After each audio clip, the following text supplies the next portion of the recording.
So we've got some big news to share. And by big, I mean huge. My garage is now much, much smaller. But our airplane is much, much, much bigger. How long do you think this is now?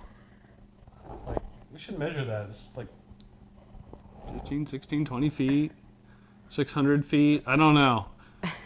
The big join. It happened. It happened. And wow, what a moment. Do you think, was it easier or harder to actually join it than we were thinking? I think it was harder than I thought it was going to be. So I kind of thought it was easier. What was hard about it? I guess for me it was the fear of y'all dropping it. So we did enlist the help of one of my good friends who's not really an airplane builder, but he's been on a few build sessions with us. He's got a rivet or two signed on the airplane. But we knew we needed an extra pair of hands. Yeah. Had no clue how easy or hard or what angles we would need to jerry-rig to get it right. But to be honest, two different workbenches about the same heights worked really well. We did use some 4x4s and 2x4s to angle the tail cone to match the fuselage. But starting on two ample workspaces that were separate but the same height worked really well for us. Okay. Well, I mean, it was a lot easier than joining the mid fuselage. Okay, I'll give you that. That seemed like we were gonna break it trying to put it together. That's true. This did come together. It was the instructions weren't as intuitive as I expected because I was trying to fit it in a certain way and worrying about certain things. But just like every other join that you do in the build, you focus on a couple spots. The instructions say 4 clecos in the bottom. Yeah. Once you get those lined up and then you start clecoing around, things do start coming together. And before long, the tail is suspended. Yeah. It's all about getting the right angle and everything. Yep. And I was just like hyper focused on, we got to do it like the instructions say, we got to get at the right angle. And then you just get that first piece in and then it just starts rotating where it's supposed to be. So, I mean, there is a point where you throw the instructions out and you just grab the mallet and get it to align. You know, I mean, I think we did use the mallet at one point, didn't we? We don't have to tell people that. It's in the time lapse. If we use the mallet, it's in the time lapse. But you get it together. You focus on where the longerons are, make sure they overlap in the right order. The pieces didn't overlap as much as I thought. I really thought there was a skin that was going to slide under some ribs and bulkheads, but they don't. It's just the 2 rows and then the longerons. Then once you start clecoing up the longerons on both sides, you've got a solid piece. Mm-hmm. And you're going to use every cleco you own. I think we had 10 clecos left by the time we got it done because, you don't want to skip a hole because that's what's holding it together at that point. Then we kind of made the bold decision. Do we start riveting or do we invest half a day and build a rotisserie system? I think the rotisserie was the way to go. So the rotisserie for us was 2 engine mounts bought at Harbor Freight for about $100 a piece. So we were about $200 in the engine mounts.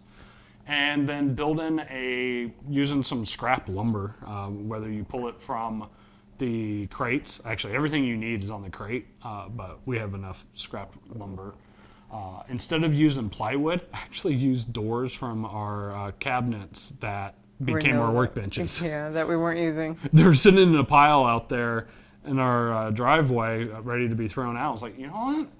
These cabinet doors are solid, strong, and the perfect size. So we just drilled some holes through it and attached it to the engine mounts. And now this thing rotates left, right, upside down. We won't do a complete 360. I think we have enough clearance, but we're not going to try. It's the firewall. Yeah, it's the firewall, and we could probably adjust the height on it by grabbing another door and changing where I drilled it at, but we're not going to do that. but we've got plenty of access. So, but we can turn it. So right now you see it at about the 45-degree upright angle. It will do 45 degrees upside down, so we can get to the bottom skin on either side, so we can rotate it around. And we've already rotated it back and forth, many times during the finishing section 30 of the build. So how fun are these rivets to get to? Some of them suck, but the majority of them weren't bad. Yeah, well, the real bad ones for me, getting down on the rear bulkheads on the baggage ribs, those were fun. I don't think only in one spot did we go with a couple extra pop rivets than the plans called for, just because I think sanity for me. I think people might have gotten injured if I had to suffer through trying to get a rivet gun back there. It wasn't anything load bearing, so. It is going to be some creative riveting, trying to figure out how to get in there. I do think that one step would have been easier if it wasn't on the rotisserie and it was low to the ground. Still on the table, or? Because I think the other option is you put it on as a secure surface and then you actually start crawling inside of it to set rivets. That could work, but eventually you're going to have to figure out how to turn it upside down on a workbench and figure out, like, right here. I did see some good ways to turn it upside down, not on the rotisserie. But we got them all done on the rotisserie, and now we have the rotisserie for all the rest of the steps.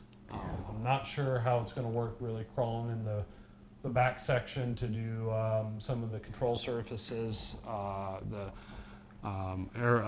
elevator servo, and other things that we'll have to do back there, but we'll, like we do every step in the build, one step at a time, and solve that problem and then move on to the next step. We'll get there. Lots of rivets. Yeah. I think this is the last section where we have like a giant blank slate of rivets to set. Unless we had to... I mean, we don't really have any more big skins. Yeah, we're going to have some around the forward fuselage section to cover the instrument panel, but yeah, but nothing like these. Yeah, nothing, huge, like for the ever and ever empty holes that need to be filled. We'll get through there, but